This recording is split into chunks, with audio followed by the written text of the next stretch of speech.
We've had a great week's preparation. We got together last Tuesday. We've had a few little hiccups along the way, obviously good hiccups in one way, Declan being called into the national team.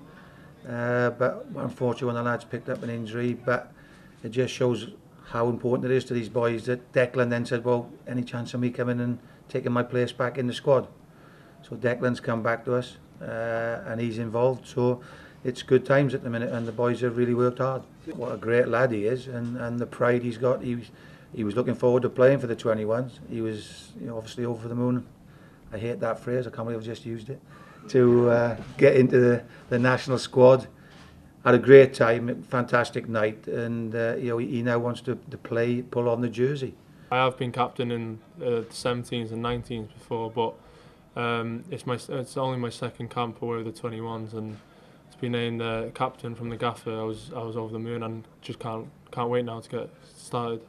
There's a few of the other lads that I was expecting that would be captain who are good leaders as well, but we're all going to be leaders out there on the pitch, and I'll just take that role on as well. When the national team are going out performing like that in a crucial game, not just winning the game but performing that way, the way they control the game, then it gives a great deal of pride to everyone. I think everyone in the country would have felt the pride at the team's performance and the results. So certainly the boys were waiting to do the same tomorrow night, and it gave them a big fill up. They're doing brilliant, and that's what we need to do now. They're obviously pushing for the Euro 2016 and the top of the group, but with some good sides in that group as well, like Belgium and Cyprus and Israel as well. And we just need to do the same now, get off to a good winning start against Bulgaria.